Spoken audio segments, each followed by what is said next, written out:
பகவான் ஸ்ரீராமகிருஷ்ணரின் உபதேசங்கள். மக்களில் 4 வகை உண்டு என்று சொல்லப்படுகிறது. அவர்கள் பத்தர்கள், முமுட்சுக்கள், முக்தர்கள் மற்றும் நித்தியர்கள். உலக வாழ்க்கை ஒரு வலை போன்றது. மக்கள் மீன்கள். தனது மாயையால் இந்த உலகை படைத்த இறைவன் மீனவன். வலையில் மாட்டிக்கொண்டுள்ளவற்றுள் சில மீன்கள் வலையை அறுத்து கொண்டு தப்பிக்க, அதாவது முக்தி பெற முயல்கின்றன. இவற்றை முமுட்சுக்களுக்கு ஒப்பிடலாம்.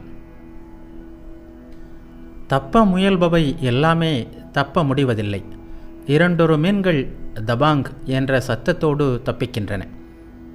அப்போது அருகில் உள்ளவர்கள், பார்த்தாயா, அந்த பெரிய மீன் தப்பிவிட்டது என்று பேசிக்கொள்வார்கள்.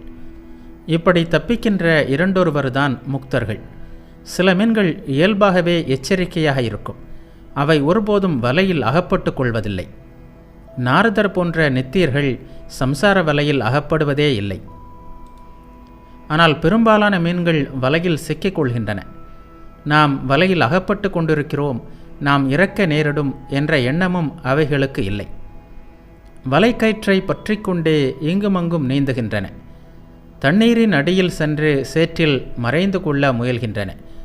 தப்புவதற்கு எந்த முயற்சியும் செய்வதில்லை. சொல்லப்போனால் இன்னமும் நன்றாக சேற்றில் அழுந்திக் கொள்கின்றன. இத்தகையவர்களே பத்தர்கள்.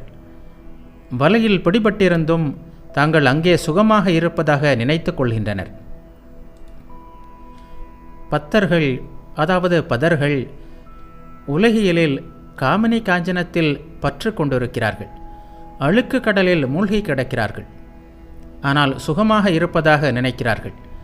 முமுட்சுக்களும் முக்தர்களும் உலகியல் வாழ்க்கையை பாழும் கிணறாக நினைக்கிறார்கள். அது அவர்களுக்கு பிடிப்பதில்லை. அதனால்தான் சிலர் ஞானமடைந்த பிறகு, இறை அனுபூதிக்கு பிறகு உடலை விட்டு விடுகிறார்கள். ஆனால் இப்படி உடலை விடுவது எளிதான காரியமல்ல.